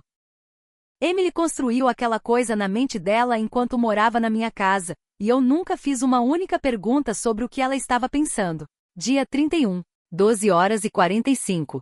As ações caíram 23% nas 2 horas seguintes ao anúncio. Às 14h, 3 grandes investidores institucionais haviam emitido declarações. 2 eram cautelosas. Uma Meridian Capital, a firma de James Chen, não era cautelosa de forma alguma. A declaração dizia diretamente que, à luz do anúncio de propulsão da Novacore, a Meridian estava revisando sua avaliação da Blackwell Aerospace e faria ajustes de carteira em conformidade. Ajustes de carteira. A linguagem de pessoas que vendem. O patrimônio pessoal de Ian caiu $400 milhões numa única tarde. Ian observou o número na tela com a distância clínica de uma pessoa observando algo que ainda não se tornou real. Da forma como as pessoas descrevem os primeiros segundos após um acidente de carro. Uma estranha clareza clínica antes que a dor chegue. Sandra ligou. 3 jornalistas estão esperando por uma declaração, disse Sandra, e a voz tinha aquela planura particular de alguém entregando informações que preferia não ter. O Departamento de Defesa solicitou uma ligação com sua equipe de conformidade de contratos para o final do dia. E Richard Ames está convocando uma sessão de emergência do conselho para amanhã cedo às 8. Estarei lá, disse Ian. Ian. Sandra baixou a voz. Estou há 8 anos nesta empresa. Já fui com você por muitas situações. Preciso te perguntar algo e preciso que você seja honesto comigo. Uma pausa. Há um caminho através disso. Ian pensou no que David Park havia dito naquela manhã. Pensou nos 28%. Pensou em 11 patentes e uma ovação em pé ao vivo e uma mulher num pódio falando por 22 minutos sem notas. Ainda não sei, disse Ian. É a primeira coisa honesta que você me disse em um mês, disse Sandra, e desligou. Dia 32. Sala de reuniões da Blackwell Aerospace. 8 horas.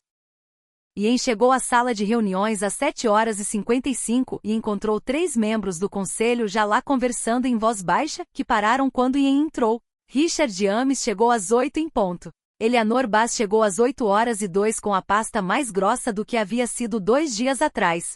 Thomas Park chegou por último e ainda evitava os olhos de Ian, o que disse a Ian tudo sobre Thomas antes que alguém falasse. Antes de começarmos, disse Ian, quero dizer algo. Richard o olhou. Eu sei o que vão colocar sobre a mesa esta manhã, disse Ian.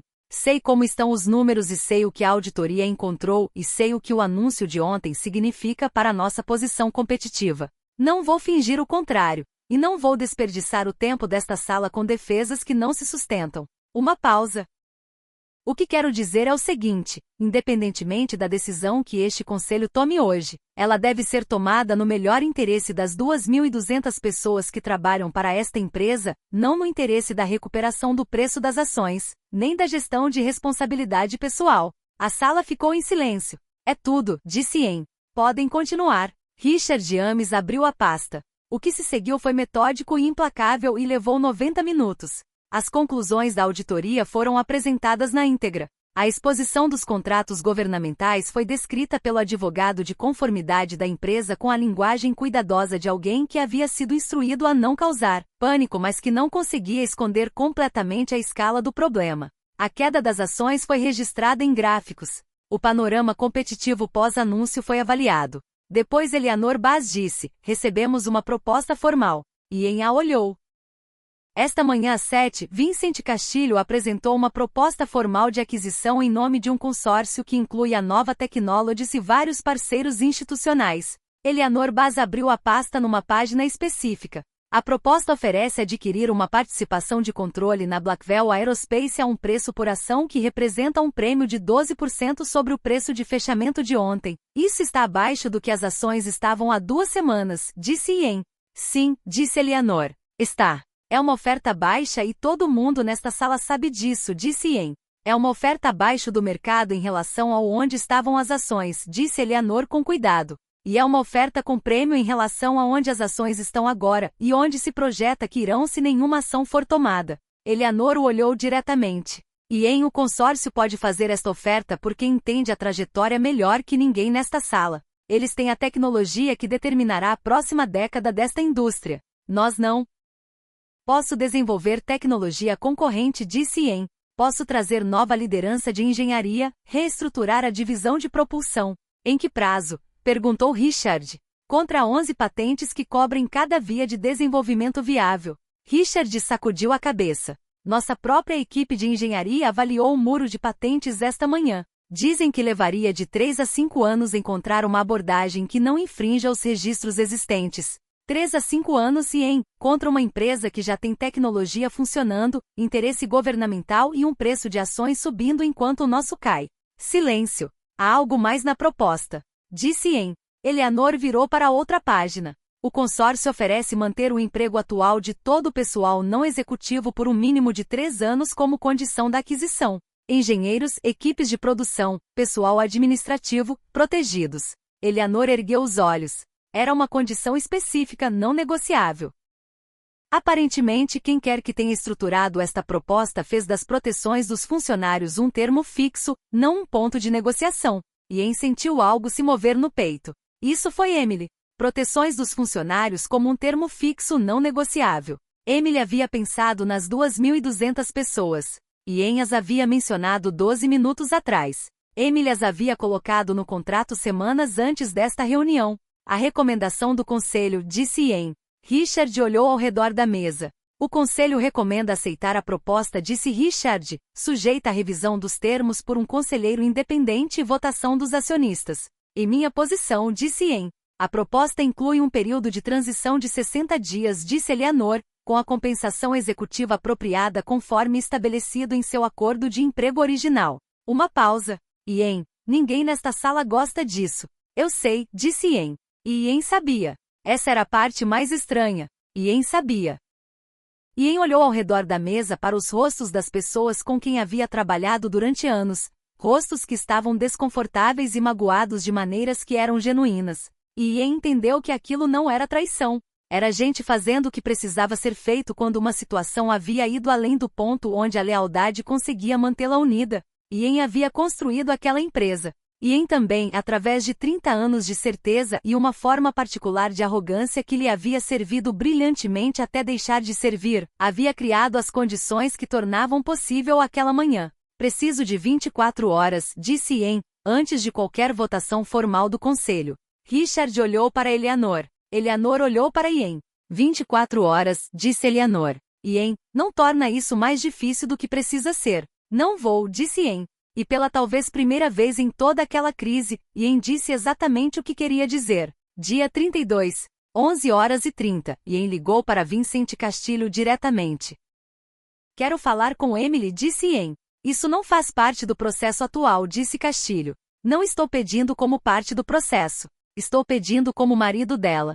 Tecnicamente, disse Castilho com cuidado, o processo de divórcio está completo do nosso lado. Os papéis, sei dos papéis, disse Estou pedindo que você pergunte a Emily se ela vai atender minha ligação. É tudo. Pergunte. Uma pausa. Vou passar o recado, disse Castilho. Esperou 3 horas. Ficou sentado no escritório em casa e não ligou para mais ninguém, e não olhou para as atualizações das ações e não se serviu de um drink, embora pensasse nisso. Ficou sentado e esperou, e pensou nas 24 horas e no que iria fazer com elas. O celular tocou às 14h17. Você tem 10 minutos, disse Emily. A voz era a mesma, uniforme, assentada. Aquela temperatura que havia encontrado seu lugar. Vou aceitar a proposta, disse Queria que você ouvisse isso de mim antes da votação do conselho. Uma pausa. Tudo bem, disse Emily. Tem uma condição, disse Não uma condição legal. Não estou pedindo que você mude os termos. Estou pedindo a você pessoalmente. Uma pausa. A equipe de propulsão, meus engenheiros sênior, as pessoas que estiveram trabalhando no Mark 7 por 3 anos, são bons engenheiros. O projeto no qual estiveram trabalhando tem problemas que foram criados acima do nível deles. Quero sua palavra, não no contrato, só sua palavra, de que serão avaliados com justiça. Que terão uma chance real de contribuir com o que você está construindo. Silêncio na linha. Eles serão avaliados pelo trabalho deles, disse Emily por fim.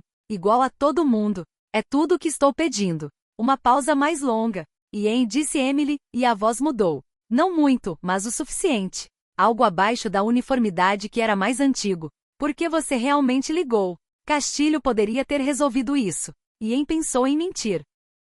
Pensou na versão de si mesmo que teria construído algo suave e estratégico e usado aquela ligação como alavancagem. Pensou nessa versão, e sentiu o cansaço dela. Porque queria ouvir sua voz, disse Ian. E porque queria que você soubesse que entendo agora o que eu tinha, o que joguei fora. Não a empresa, não é isso que quero dizer. Eu me refiro a você. Queria que você soubesse que entendo. E não estou pedindo nada em troca. E não estou dizendo isso para mudar coisa alguma. Só, Ian parou. Você merecia ter sido vista desde o início, e eu não te vi. E me arrependo. A linha estava muito quieta. Eu sei, disse Emily. E então, também me arrependo um pouco disso. Você não tem nada do que se desculpar, disse Ian. Fiquei tempo demais esperando algo que não ia acontecer, disse Emily. Isso é meu. Uma pausa. Cuida de você, Ian. Arruma um advogado para a transição que realmente entenda o que David Park montou. David é bom, e vai te tirar disso melhor do que você merece, francamente. A pausa mais breve. Tchau. Tchau, Emily. A linha ficou em silêncio. Ian segurou o celular na mão por muito tempo depois. Dia 33. Sala de reuniões da Blavel Aerospace. 9 horas. Ian entrou na sala de reuniões às 9 horas e se sentou na cabeceira da mesa. Pela última vez, ele entendia isso com completa clareza. Ian havia passado a noite anterior sem dormir, sem beber, sem ligar para ninguém. Havia passado no escritório em casa lendo o plano de negócios original que havia escrito 32 anos atrás, em papel, num apartamento alugado em São Francisco, quando a Blackwell Aerospace era uma ideia, um contrato governamental e 12 pessoas que acreditavam nele. Ian havia lido aquele plano e pensado no homem que o havia escrito, mais jovem, mais faminto, antes de a certeza se calcificar em arrogância. E havia tentado localizar algo verdadeiro na distância entre aquele homem e em quem Ian havia se tornado. Ian assinou o acordo de aquisição preliminar às 9 horas e 17. A mão de Ian não tremeu. Ian não havia esperado que tremesse. Independentemente de tudo mais, Ian Blackwell não era um homem que tremia ao fazer coisas difíceis. Ian assinou o nome, deixou a caneta e olhou para o documento por um momento, depois olhou para outro lado. Richard Ames disse, obrigado, Ian. Eleanor Bass não disse nada, mas o olhou com algo no rosto que poderia ter sido respeito. Thomas Park finalmente encontrou seus olhos e lhe deu um único aceno. Ian se levantou, abotoou o paletó e saiu da sala de reuniões. Caminhou pelo andar executivo da empresa que havia construído, passou pelos escritórios de pessoas que haviam trabalhado para ele durante anos, passou pelas fotos emolduradas de lançamentos e contratos e marcos que bordejavam as paredes do corredor. E encaminhou em direção ao elevador e pressionou o botão e esperou. Uma engenheira júnior, uma jovem mulher que Ian reconhecia da equipe de propulsão, alguém que havia estado na empresa talvez 2 anos, estava esperando o mesmo elevador. A mulher ergueu os olhos quando percebeu quem estava de pé ao lado dela, e a expressão dela passou por várias coisas muito rapidamente antes de se assentar na incerteza. Senhor Blackwell, disse ela. Bom dia, disse Ian. Uma pausa. Está tudo. Nós estamos. A mulher parou. Desculpe, não deveria perguntar. A empresa está passando por uma transição, disse Ian. Os termos da aquisição incluem garantias de emprego. Seu trabalho está seguro. O alívio que atravessou o rosto da mulher foi tão completo e tão sem filtro que Ian teve que desviar o olhar. O elevador chegou. Ian e a mulher desceram juntos em silêncio. Quando chegaram ao saguão, a engenheira disse tranquilamente, quase para si mesma, obrigada por tê-la construído em primeiro lugar. A mulher se afastou antes que Ian pudesse responder. Ian ficou de pé no saguão de sua empresa por um momento. Depois Ian saiu para amanhã. Dia 34. Mansão de Beverly Hills. 19 horas. Vanessa foi embora naquela tarde. Vanessa havia arrumado as malas enquanto Ian estava na reunião do conselho, com eficiência completamente, com uma meticulosidade que sugeria que Vanessa havia tomado a decisão havia algum tempo e simplesmente estava esperando o momento certo. Vanessa deixou um bilhete na ilha da cozinha. Ian o leu. Vanessa dizia que sentia pelo papel dela nas coisas e que esperava que Ian encontrasse seu caminho e que dizia isso de forma genuína. Ian acreditou nela. De fato, Ian deixou o bilhete e não sentiu raiva nem nenhuma dor particular, apenas o reconhecimento embotado de que Vanessa havia sido uma decisão catastroficamente ruim tomada no momento em que Ian havia confundido tédio com necessidade e disponibilidade com conexão. Ian caminhou sozinho pela casa. A casa estava em silêncio de uma forma que tinha camadas. Agora não era apenas a ausência de Emily, que havia sido a primeira camada, mas também a ausência de Vanessa, e o afastamento gradual dos funcionários nas últimas semanas, e o conhecimento de que a casa em si teria que ser vendida como parte da reestruturação de ativos que David Park havia descrito. Ian ficou de pé na cozinha onde Emily havia preparado café todas as manhãs. Pensou no que Emily havia dito em Chicago. Passei 5 anos te amando. Não me resta nada para o ódio. Só tenho trabalho a fazer. Pensou no motor funcionando naquele vídeo de teste, limpo, estável, completamente novo. Pensou numa mulher que havia carregado 2 doutorados e 500 milhões de dólares e um design de propulsão revolucionário por 5 anos de invisibilidade dentro da casa de Ian, e que o havia feito não por fraqueza, mas por algo que Ian agora entendia ter sido uma forma de esperança. Emily havia esperado que Ian erguesse os olhos. Ian nunca havia erguido. E agora a esperança havia ido embora, e o trabalho permanecia, e o trabalho era extraordinário, e Emily ia construir algo que sobreviveria aos dois. Ian havia estado ao lado dela enquanto Emily o projetava, e nunca havia perguntado no que ela estava pensando. Ian se sentou na ilha da cozinha, e pela primeira vez desde que Emily havia saído sob a chuva 34 dias atrás, Ian Blavel enterrou o rosto nas mãos e se deixou sentir o peso completo do que havia perdido. Não a empresa. Não o preço das ações. Não a mansão, nem o título nem a certeza. Emily. Ian havia perdido Emily, a Emily real, aquela que Ian nunca havia conhecido.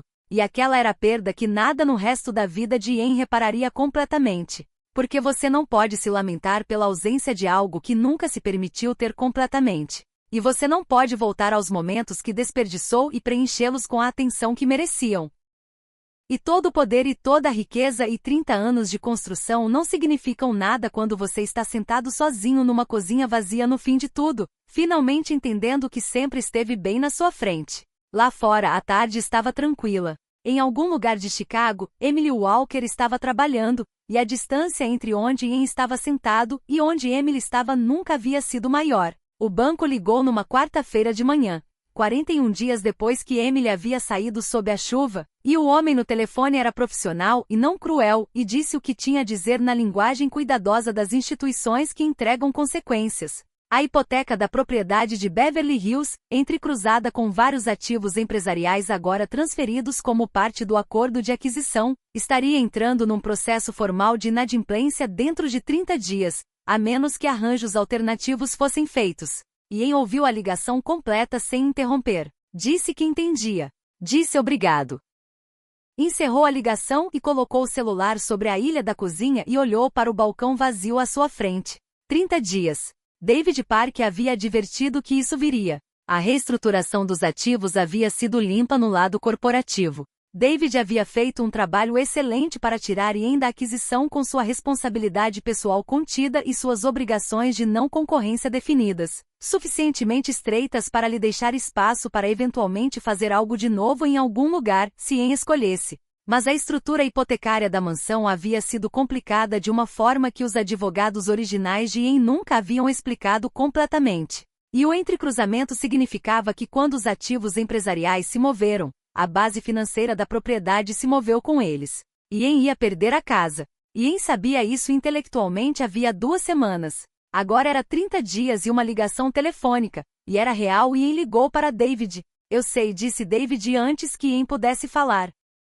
Recebi a mesma notificação. Temos opções, mas quero ser honesto com o senhor, nenhuma delas é boa no sentido de conservar a propriedade. O melhor caminho é uma venda controlada. Colocamos no mercado. Nos antecipamos ao calendário de execução hipotecária. O senhor sai com capital em vez de uma inadimplência no seu histórico. Quanto capital? Perguntou Ian.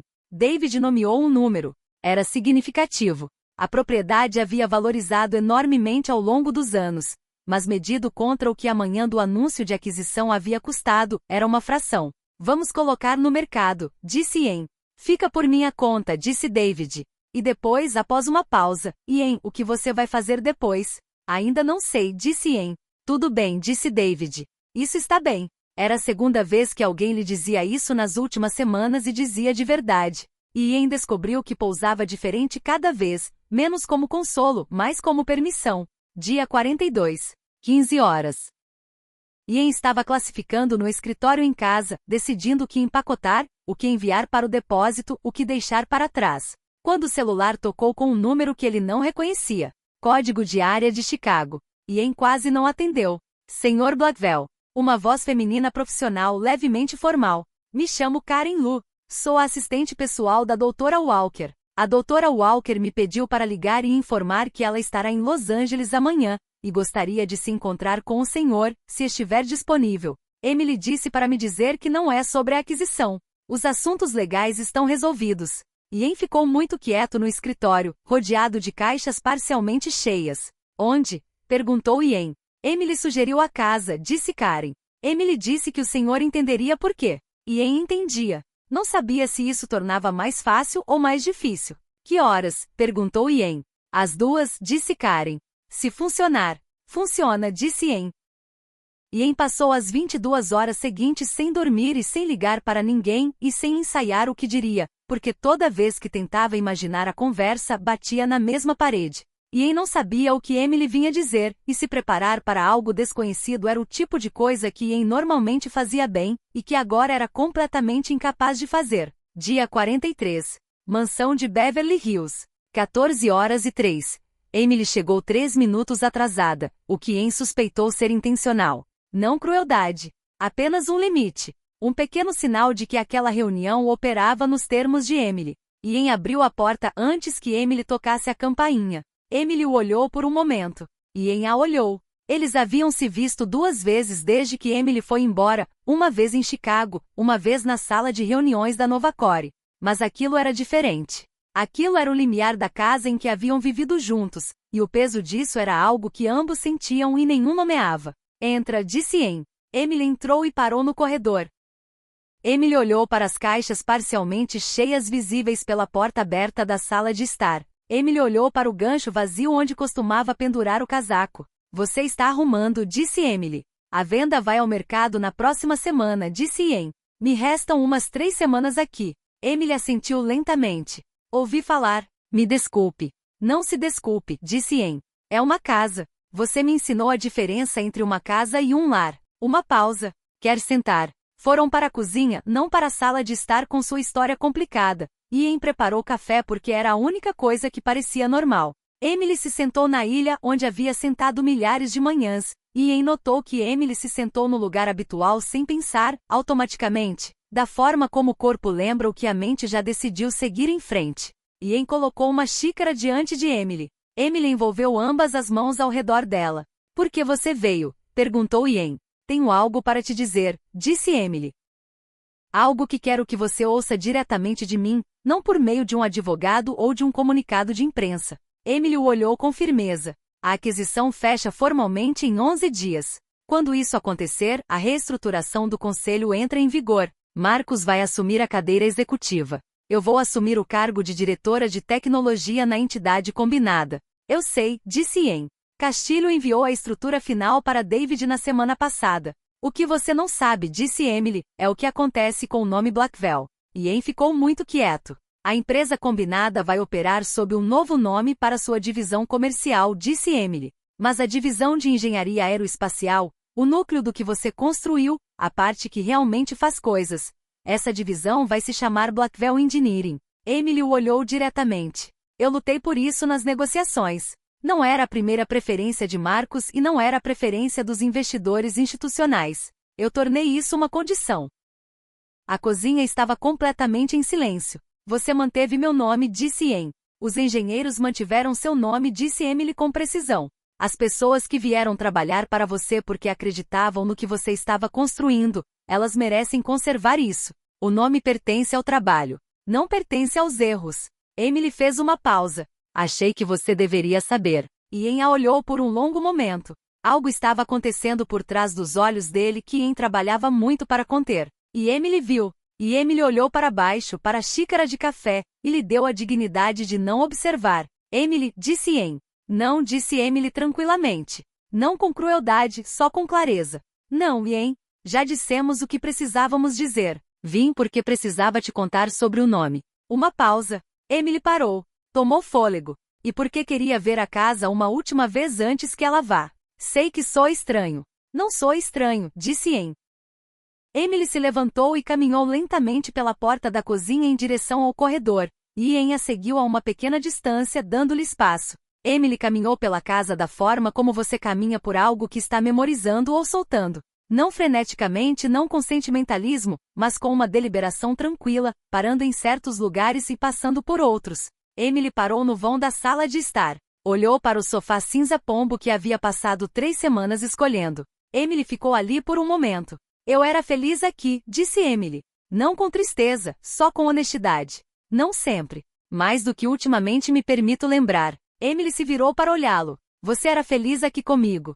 De verdade. Ian sustentou o olhar dela. Sim, disse Ian. Era. Só não prestava atenção suficiente para saber o que tinha. Emily considerou isso. É a coisa mais honesta que você já me disse na vida, disse Emily. Eu sei, disse Ian.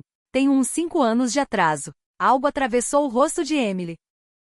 Complicado, rápido, e depois desapareceu. Emily caminhou de volta para a cozinha e pegou o casaco e a bolsa. Tenho um voo às 6, disse Emily. Marcos precisa que eu volte para uma reunião de manhã. Claro, disse Ian.